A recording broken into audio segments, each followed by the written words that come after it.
بلا شبہ اسٹیبلشمنٹ کو سیاست میں گھسیٹنا، افواج پاکستان کے وقار کے منافی بیانات داغنا سیاستدانوں کا پرانا وتیرہ ہے۔ عمران خان کی سابق army chief general Qamar Javed Bajwa سے شکایات تو عام ہیں، لیکن اب مریم نواز سمیت مسلم لیگ نون کے رہنماؤں کی جانب سے ایک بار پھر سابق ملٹری لیڈرشپ کا نام لے کے مبینہ طور پر ان پر دوران سروس، اپنے حلف کی خلاف ورزی، ایکسٹینشن اور عہدوں کی لالچ اور اربوں روپے کی کرپشن جیسے سنگین الزامات لگ رہے ہیں۔ نون لیگ کے سیاسی جلسوں اور ٹاک شوز میں سابق army chief general retired Qamar Javed Bajwa پر الزامات کی بوچھاڑ ہے۔ سابق D G I S I lieutenant general retired Faiz Hameed پر بھی تہمتوں کے حصار میں نظر آ رہے ہیں، جبکہ متعدد آرٹیکلز اور کالمز میں سابقہ فوجی قیادت کے خلاف چارج شیٹ پیش کی جا رہی ہے۔ جنرل باجوہ اور ان کی فیملی کے اثاثوں کی تشہیر اور ٹیکس ڈیٹا لیک ہونے پر بھی پراسرار معاملات نظر آئے ہیں۔ حتیٰ کہ اخباری مضامین میں بھی بعض الزامات تو جنرل باجوہ سے ملاقاتوں میں ان کی گفتگو سے ہی منسوب کیے جا رہے ہیں، جو کہ خود جنرل باجوہ اپنی گفتگو بیان کر رہے ہیں۔ اس صورتحال میں پاک فوج میں خود احتسابی کا عمل یقیناً ہے اور وہ بڑا مضبوط عمل ہے، اور وہ تقاضا کرتا ہے اور اس کے لیے چیلنج ہے کہ اگر سابق ملٹری لیڈرشپ قصوروار ہے اور اس نے واقعی اپنے ڈسپلن کی خلاف ورزی کی ہے تو انہیں اس انصاف کے کٹہرے میں لایا جائے اور انہیں قرار واقعی نتائج بھگتنا پڑے، ورنہ بہتان تراشی کرانے والے یا کرنے والوں کی زبانوں کو لگام دینا مشکل ہوگا۔ یہ ضروری ہے کیونکہ ملک کے سب سے ڈسپلن ادارے کے وقار کی اور پاسداری کے تحفظ کا سوال ہے۔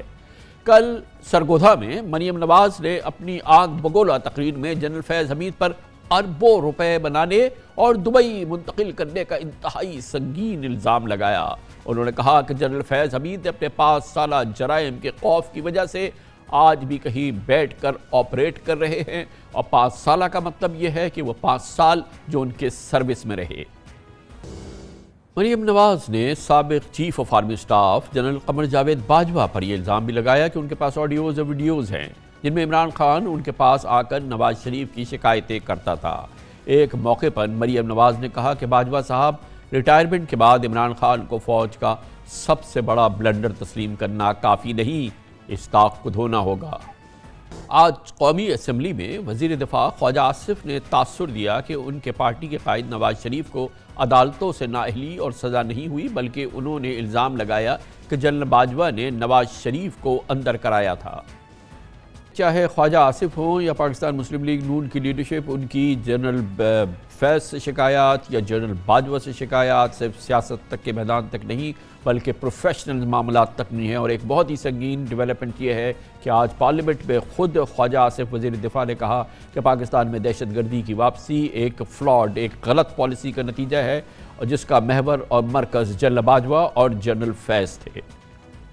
ایک حالیہ کالم میں عمران خان کے قریبی ساتھی کے حوالے سے یہ انکشاف شائع ہوا کہ جولائی 2018 کے الیکشن سے پہلے جب نواز شریف وطن واپس آ رہے تھے تو عمران خان کی ہدایت پر انہوں نے سابق army chief general Qamar Javed Bajwa سے رابطہ کیا، جنہوں نے جواب دیا کہ آپ الیکشن مہم پر توجہ دیں، نواز شریف کی فکر نہ کریں، اور پھر بالآخر نواز شریف اور مریم نواز گرفتار ہو گئے۔ اس انکشاف کی زبردست تشہیر ہوئی ہے اور اس کی اب تک کوئی تردید نہیں ہوئی ہے۔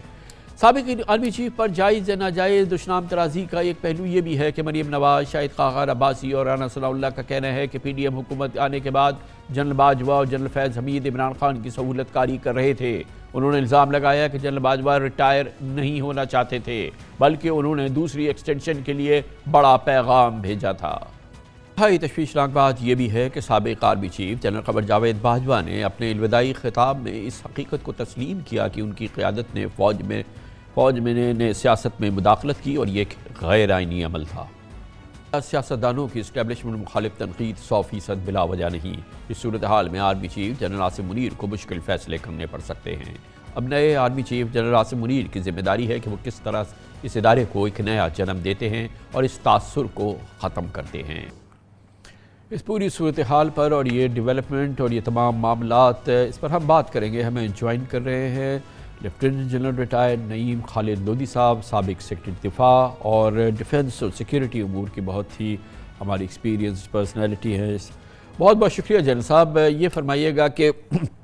اب تقریباً 6 سال ہو گئے ہیں، اور خاص طور پہ پچھلا 1 سال جو ہے ہمارے ملک میں ہماری افواج کے حوالے سے، ان کے امیج کے حوالے سے، خاص طور پہ پوری افواج نہ بھی ہو تو لیڈرشپ کے حوالے سے ایک بہت ہی سنگین دور گزرا ہے، اور اب ہم لگ رہا تھا کہ شاید اب ہم کچھ بہتر حال میں داخل ہوں، لیکن آبویسلی عمران خان صاحب کی شکایات اپنی جگہ ہے، اور اب میں دیکھ رہا ہوں کہ جو حکمراں جماعت ہے وہ بھی کوئی کسر نہیں چھوڑ رہی ہے، اور ابھی آپ نے دیکھا کہ کتنے سنگین الزامات سامنے آ رہے ہیں، اور جس میں کہ ابھی جو ایک الزام ہے وہ جنرل فیض کے حوالے سے ہے، ان پر بہت بڑا کرپشن کا الزام مریم نواز نے لگا دیا ہے، اور باقاعدہ اس کی کچھ انہوں نے اسپیسیفکس بھی دیے ہیں۔ جنرل باجوہ کے حوالے سے بات چیت ہو رہی ہے مسلسل، خود جنرل باجوہ نے اپنے انٹرویوز دیے ہیں جس سے بہت ساری باتیں نکل کے سامنے آ رہی ہیں۔ مجھے نہیں لگتا کہ یہ دور جو ابھی ہم نے دیکھا، جو کہ بہت ہی سنگین دور تھا یقیناً، کیونکہ ہمارے فوج کا امیج اور اس کا نام اور اس کی جو حرمت ہے وہ بہت امپورٹنٹ ہے ہمارے لیے، کہ یہ میٹر ابھی کہیں سیٹل ہونے جا رہا ہے، یہ ابھی ایسا نہیں ہے۔ مجھے تو لگ رہا ہے کہ ایک نئی ویو آ گئی ہے۔ جی جی، بہت شکریہ۔ بہت گمبھیر صورتحال ہے، اس میں کوئی شک و شبے کی گنجائش نہیں ہے، اور میرا خیال ہے کہ صورتحال کو جوں کا توں چھوڑا نہیں جا سکتا، جیسے آپ انڈیا دے رہے ہیں کہ اس کا کوئی نہ کوئی حل تو ہونا چاہیے۔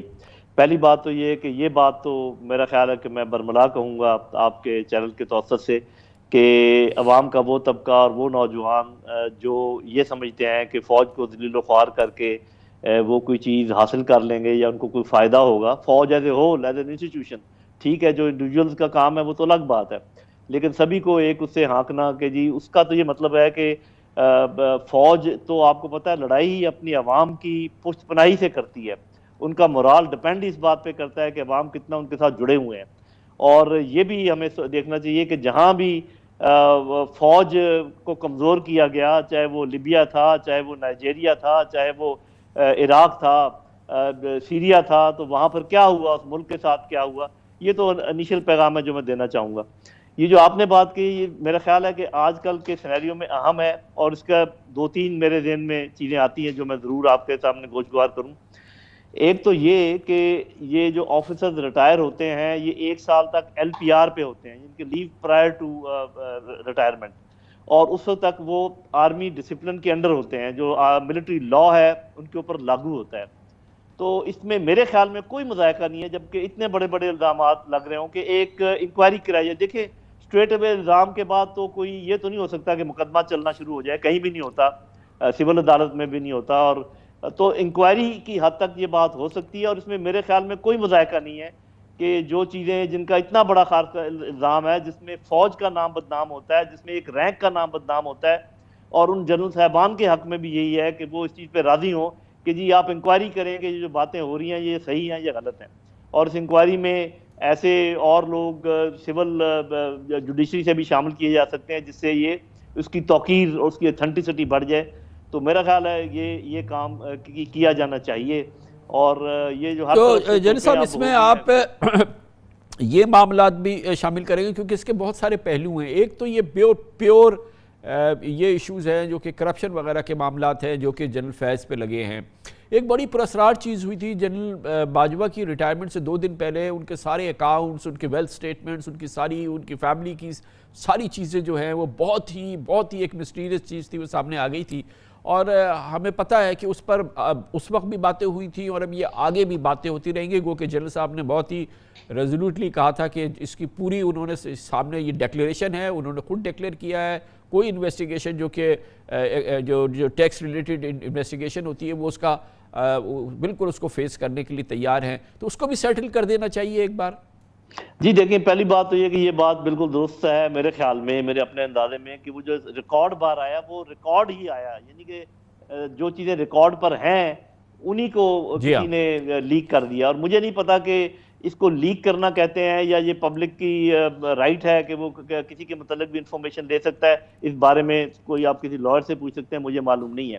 لیکن اگر جنرل باجوہ نے یہ کہا ہے کہ ہر چیز ریکارڈ پر ہے، اس کا آپ چیک کر لیں، تو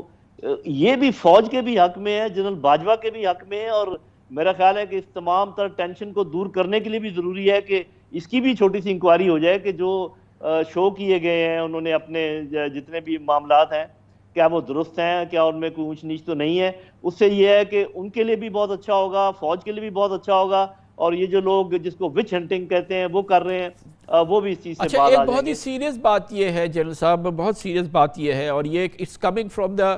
موجودہ گورنمنٹ، جو اس کے بہت ہی ذمہ دار لوگ ہیں، انٹیریئر منسٹر ہیں، مریم نواز ہیں، یہ سب یہ کہہ رہے ہیں کہ پالیٹکس ہو رہی تھی آخر تک۔ مریم نواز نے کہا کہ نومبر 2022 کے بعد اصل میں ہماری حکومت شروع ہوئی ہے، اور باقاعدہ اپنا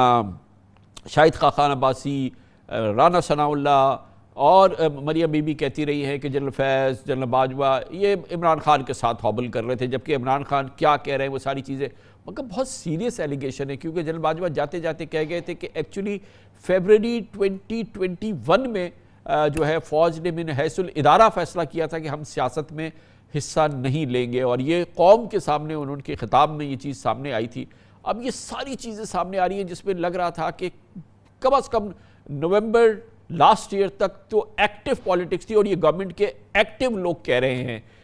یہ کتنی سنگین بات ہے؟ جی، پہلی بات تو یہ کہ میرا خیال ہے کہ جنرل باجوہ چلے گئے ہیں، اس لیے کوئی زیادہ میں بات کرنا نہیں چاہوں گا۔ میرا اپنا خیال یہ کہ ان کو احتیاط برتنی چاہیے تھی، اور یہ باقاعدہ اپنے اوپر خود الزام مان لینا، کیونکہ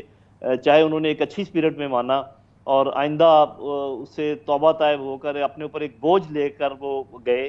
لیکن ایک تو ان کا یہ کہنا کہ آئندہ ایسا نہیں ہوگا، میرا خیال جاتا ہوا آرمی چیف تو یہ دعویٰ کر نہیں سکتا۔ لیکن ایک بات میں کہنا چاہوں گا بصد احترام اپنے جتنے پولیٹیشنز ہیں،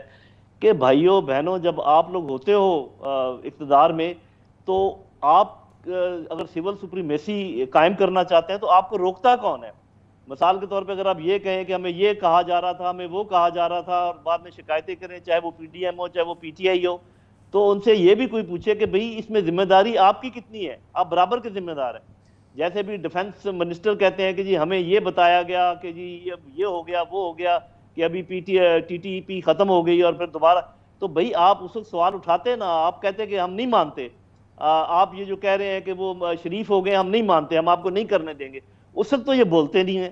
چپ سادھ لیتے ہیں، اور بعد میں عوام کو خوش کرنے کے لیے، ووٹ لینے کے لیے اور گیلری کو پلے کرنے کے لیے پھر یہ باتیں شروع کر دیتے ہیں۔ بھائی جب آپ پاور میں ہوتے ہیں اپنی پاور شو کریں، مت سپیس دیں۔ آپ سپیس دیتے ہیں تو کوئی سپیس لیتا ہے۔ یہ صرف ایک طرف کی ذمہ داری نہیں ہے کہ جی وہ یہ انٹرفیئر کرتے ہیں۔ کیوں انٹرفیئر کرنے دیتے ہیں آپ؟ جب مثال کے طور پہ کوئی ڈیلیگیشن امریکی آتا ہے اور الگ ملتا ہے وزیر اعظم کو اور الگ ملتا ہے آرمی چیف کو، کیوں ملنے دیتے ہیں آپ؟ آپ کہیں نہیں جی آرمی چیف کو میں ساتھ بٹھاؤں گا، ادھر جو بات کرنی ہے کریں۔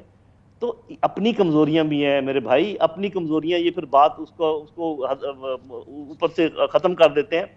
یہ مل جل کر ہمیں آگے بڑھنے کی ضرورت ہے، انگلیاں اٹھانے کا ٹائم نہیں ہے۔ پاکستان بہت نازک دور سے گزر رہا ہے، فوج اور عوام کا مل کے رہنا بہت ضروری ہے۔ اس وقت دشمن گھات لگائے بیٹھا ہے، اس قسم کے معاملات آپ کریں، ان کو آپ الگ رکھیں پوری سیاست سے، اور اس پر اگر کوئی انکوائری کرنی ہے کریں۔ بلکہ میں فوج کو یہ ریکویسٹ کروں گا کہ جتنے بھی اس قسم کے گمبھیر معاملات ہیں ان کو اٹیچ کر کے آفسرز کو ان کی انکوائری کریں اور اس معاملے کو ختم کریں، رفع دفع کریں مل کر، تاکہ یہ قوم آگے جا